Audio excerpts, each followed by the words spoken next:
86 del challenge Toda la Biblia Juntos. Hoy vamos a comenzar con el Salmo 54, que es una oración a Dios pidiéndole que Él le otorgue la victoria frente a sus enemigos. Y si hay algo que me gusta de los salmos, aparte de la sinceridad con la que fueron escritos, es que en medio de esa petición siempre hay declaraciones de fe, reconociendo quién es Dios y cómo puede intervenir en esa situación. Y en particular en este salmo lo que me gusta es que termina alabando y adorando a Dios.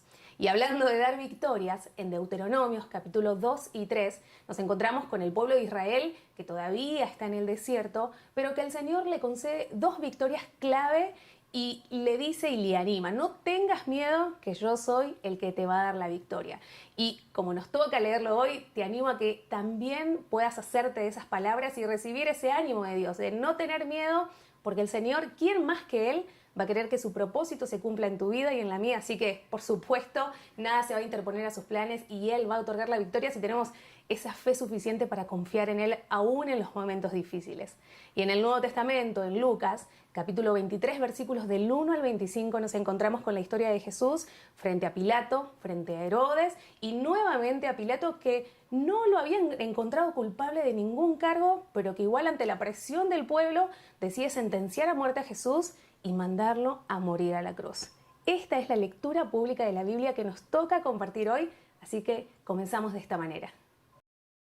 El libro de Salmos, capítulo 54. Ven con tu gran poder, oh Dios, y rescátame. Defiéndeme con tu poder. Escucha mi oración, oh Dios. Presta atención a mi ruego, pues me atacan desconocidos. Gente violenta trata de matarme. No les importa a Dios en lo más mínimo. Pero Dios es mi ayudador. El Señor me mantiene con vida. Que los planes malvados de mis enemigos se tornen en su contra. Haz lo que prometiste y acaba con ellos. Sacrificaré una ofrenda voluntaria a ti. Alabaré tu nombre porque es bueno, oh Señor. Pues me libraste de mis dificultades y me ayudaste a triunfar sobre mis enemigos.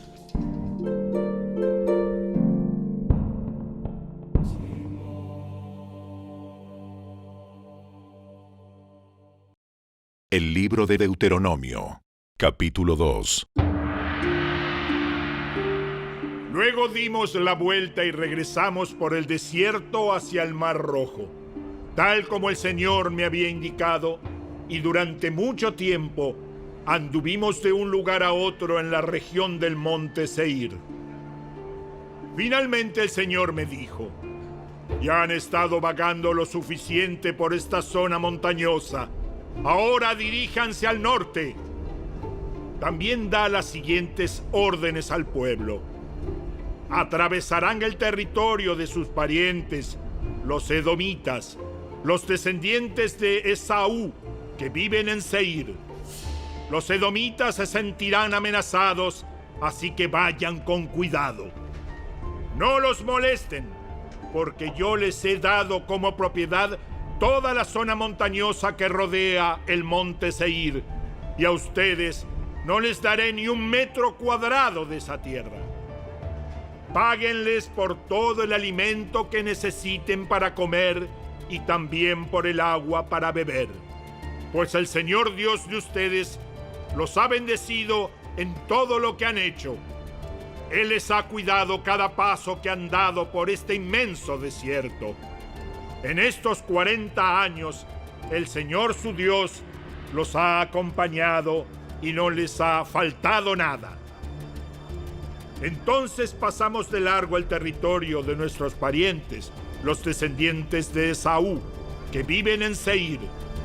Evitamos el camino que pasa por el valle de Arabá, que sube desde Elat y Esión-Geber. Luego, cuando nos dirigimos hacia el norte por la ruta del desierto que atraviesa a Moab, el Señor nos advirtió: no molesten a los moabitas, descendientes de Lot, ni comiencen una guerra contra ellos. A los moabitas les he dado la ciudad de Ar como propiedad, y a ustedes no les daré nada de su tierra. Una raza de gigantes conocida como los semitas vivió en una época en la región de Ar. Eran tan fuertes, altos y numerosos como los anaseos, otra raza de gigantes. A los semitas y a los anaseos también se les conoce como refaitas, aunque los moabitas los llaman emitas. Antiguamente los horeos vivían en Seir, pero fueron expulsados y desplazados de esa tierra por los descendientes de Esaú, de la misma manera que Israel expulsó a los habitantes de Canaán cuando el Señor le dio la tierra de ellos. Moisés siguió diciendo: Entonces el Señor nos dijo: Pónganse en marcha, crucen el arroyo Sered. Así que cruzamos el arroyo. 38 años pasaron desde que partimos por primera vez de Cades Barnea hasta que cruzamos finalmente el arroyo Sered. Para entonces, todos los hombres con edad suficiente para ir a la guerra habían muerto en el desierto, tal como el Señor juró que sucedería. El Señor los hirió hasta que todos quedaron eliminados de la comunidad.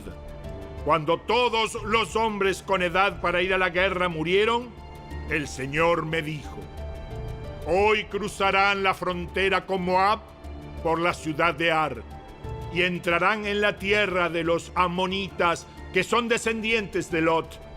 Pero no los molesten ni comiencen una guerra contra ellos.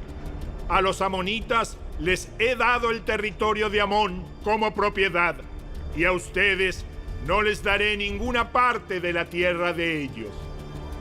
Antiguamente a esa región se le consideraba la tierra de los refaitas, porque ellos habían vivido allí, aunque los amonitas los llamaban somsomeos. También eran fuertes, altos y numerosos como los anaseos, pero el Señor destruyó a los refaitas para que los amonitas se apoderaran de la tierra de ellos. Lo mismo hizo por los descendientes de Esaú, que vivían en Seir, pues destruyó a los horeos para que los de Esaú pudieran establecerse allí. Los descendientes de Esaú viven en esa tierra hasta el día de hoy. Algo parecido sucedió cuando los caftoritas de Creta invadieron y destruyeron a los sabeos, que habían vivido en aldeas en la región de Gaza. Moisés siguió diciendo: Entonces el Señor dijo: Pónganse en marcha, crucen el valle de Arnón. Miren, les voy a entregar al amorreo Sehón, rey de Hesbón, y también a su tierra. Atáquenlo y comiencen a apoderarse de su territorio. A partir de hoy, haré que los pueblos de toda la tierra sientan terror a causa de ustedes. Cuando oigan hablar de ustedes, temblarán de espanto y de miedo. Moisés siguió diciendo: Desde el desierto de Cademot, mandé embajadores a Sehón, rey de Hesbón, con la siguiente propuesta de paz. Permítanos atravesar su territorio. Nos quedaremos en el camino principal y no nos desviaremos por los campos ni a un lado ni al otro. Véndanos alimentos para comer y agua para beber, y le pagaremos. Solo queremos permiso para pasar por su territorio. Los descendientes de Esaú que viven en Seir nos permitieron pasar por su tierra, y lo mismo hicieron los moabitas que viven en Ar. Déjenos pasar hasta que crucemos el Jordán y lleguemos a la tierra que el Señor nuestro Dios nos da. Pero Sehón, rey de Hesbón, no nos permitió cruzar, porque el Señor Dios de ustedes hizo que Sehón se pusiera terco y desafiante, a fin de ayudarlos a derrotarlo tal como lo hizo. Así que el Señor me dijo: Mira, he comenzado a entregarte al rey Sehón y a su tierra. Empieza ya a conquistar y a poseer su territorio. Entonces el rey Sehón nos declaró la guerra y movilizó sus fuerzas en Jahaza. Sin embargo, el Señor nuestro Dios lo entregó en nuestras manos y lo aplastamos a él y a sus hijos y a todo su pueblo. Conquistamos todas sus ciudades y los destruimos a todos por completo, hombres, mujeres y niños. No dejamos a nadie con vida. Nos llevamos todo su ganado como botín, junto con todas las cosas de valor que había en las ciudades que saqueamos. El Señor nuestro Dios también nos ayudó a conquistar Aroer, que está al límite del valle del Arnón, al igual que la aldea situada en el valle, junto con todo el territorio que se extiende hasta Galaad. Ninguna ciudad tenía murallas lo suficientemente fuertes para detenernos. Sin embargo, evitamos pasar por la tierra de los amonitas, a lo largo del río Jaboc, y también por las ciudades de la zona montañosa, o sea, todos los lugares que el Señor nuestro Dios nos ordenó no tocar.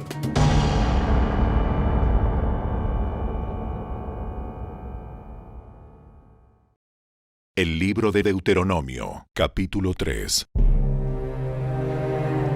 Luego dimos la vuelta y nos dirigimos a la tierra de Basán, donde el rey Og nos atacó en Edrei con todo su ejército.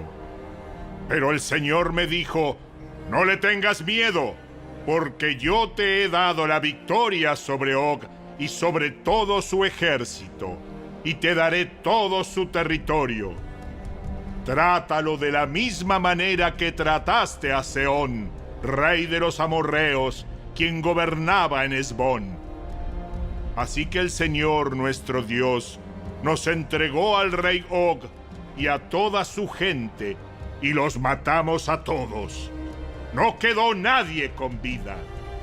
Conquistamos cada una de las 60 ciudades del reino, es decir, a toda la región de Argob, dentro de Basán. No dejamos ni una sola ciudad sin conquistar.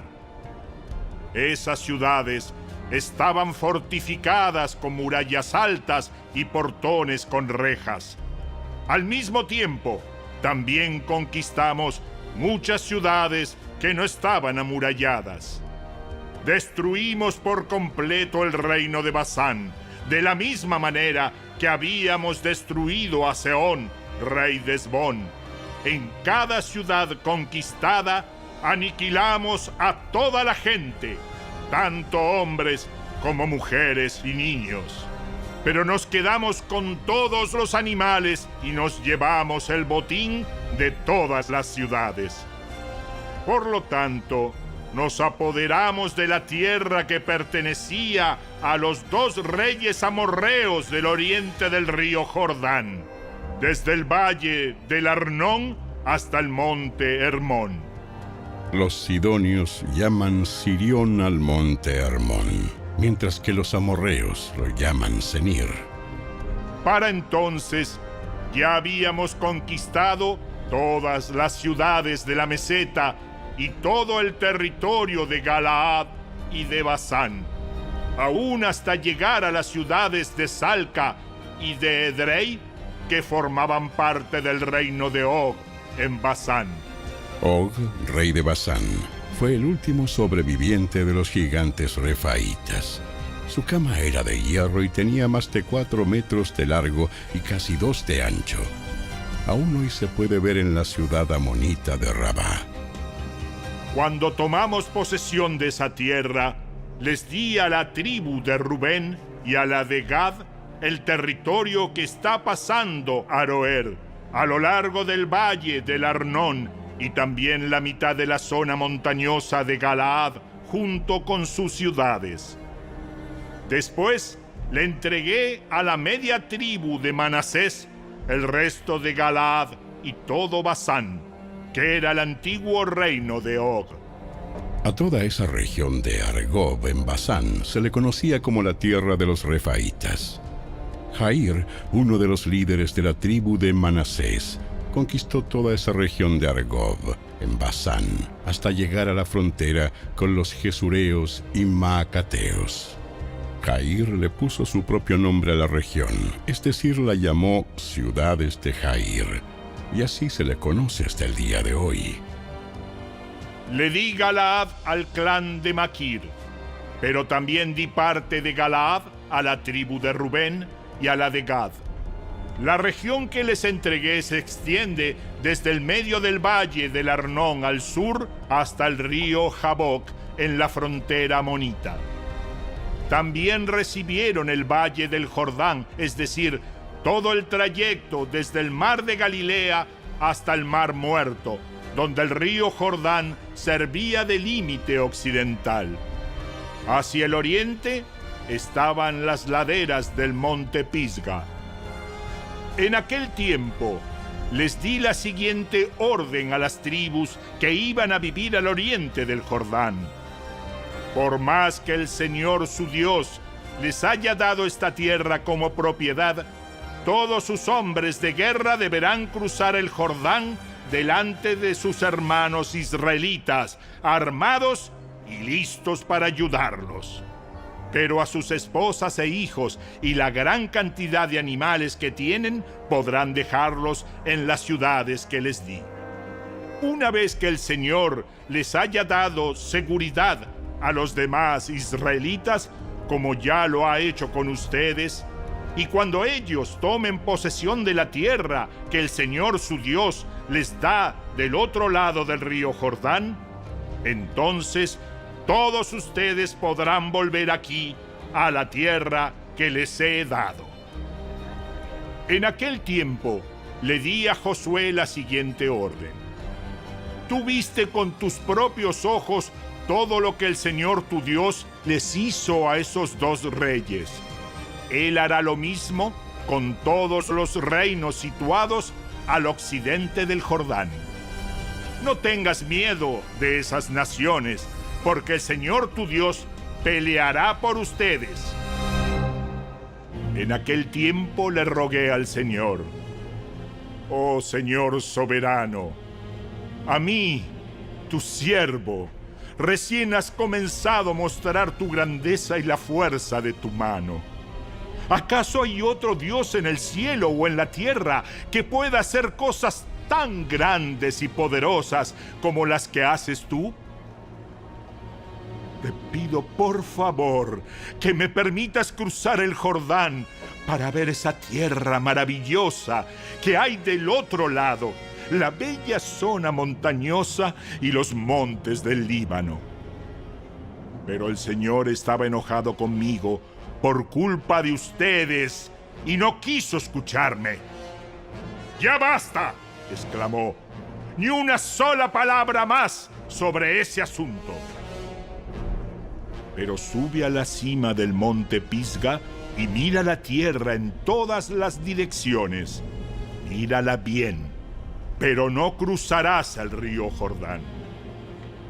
Por lo tanto, encarga a Josué y dale ánimo y fuerzas, porque él guiará al pueblo en el cruce del Jordán. Les dará como posesión toda la tierra que ahora ves frente a ti. Así que nos quedamos en el valle que está cerca de Bet-peor.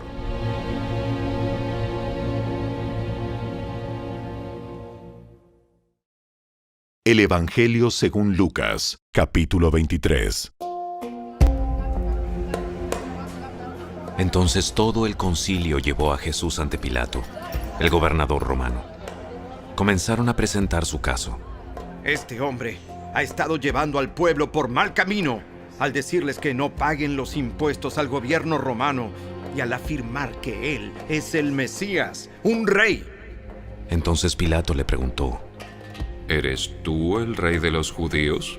Jesús contestó: Tú lo has dicho. Pilato se dirigió a los principales sacerdotes y a la multitud y les dijo: No encuentro ningún delito en este hombre. Pero insistían: Con sus enseñanzas causa disturbios por donde va, en toda Judea, desde Galilea hasta Jerusalén. ¿Es Galileo? Cuando le dijeron que sí, Pilato lo mandó a Herodes Antipas, porque Galilea estaba bajo la jurisdicción de Herodes, y dio la casualidad de que se encontraba en Jerusalén en ese momento. Herodes se alegró mucho por la oportunidad de ver a Jesús, porque había oído hablar de él, y hacía tiempo que quería verlo realizar un milagro. Herodes le hizo una pregunta tras otra, pero Jesús se negó a contestar. Mientras tanto, los principales sacerdotes y los maestros de la ley religiosa se quedaron allí, gritando sus acusaciones. Entonces Herodes y sus soldados comenzaron a burlarse de Jesús y a ridiculizarlo. Finalmente le pusieron un manto real y lo enviaron de regreso a Pilato. Herodes y Pilato, quienes habían sido enemigos anteriormente, ese día se hicieron amigos. Entonces Pilato llamó a los principales sacerdotes y a los otros líderes religiosos, junto con el pueblo, y anunció su veredicto. Me trajeron a este hombre porque lo acusan de encabezar una revuelta. Detenidamente lo he examinado al respecto en presencia de ustedes y lo encuentro inocente. Herodes llegó a la misma conclusión y me lo devolvió. Este hombre no ha hecho nada que merezca la pena de muerte. Así que lo haré azotar y luego lo pondré en libertad. Pero un gran clamor surgió de la multitud, y a una voz la gente gritó: Barrabás estaba en prisión por haber participado en un levantamiento contra el gobierno en Jerusalén y por asesinato. Pilato discutió con ellos porque quería poner en libertad a Jesús, pero la multitud seguía gritando: ¡Crucifícalo! ¡Crucifícalo! ¡Crucifícalo! ¡Crucifícalo! Por tercera vez, insistió Pilato. ¿Por qué? ¿Qué crimen ha cometido? No encuentro ninguna razón para condenarlo a muerte. Lo haré azotar y luego lo soltaré. Pero la turba gritó cada vez más fuerte, exigiendo que Jesús fuera crucificado, y sus voces prevalecieron. Entonces Pilato sentenció a Jesús a muerte, como la gente reclamaba. Como habían pedido, puso en libertad a Barrabás, el que estaba preso por levantamiento y asesinato, y les entregó a Jesús para que hicieran con él como quisieran. Cuando ellos se llevaban a Jesús, sucedió que un hombre llamado Simón, que era de Cirene, venía del campo. Los soldados lo agarraron, pusieron la cruz sobre él y lo obligaron a cargarla detrás de Jesús.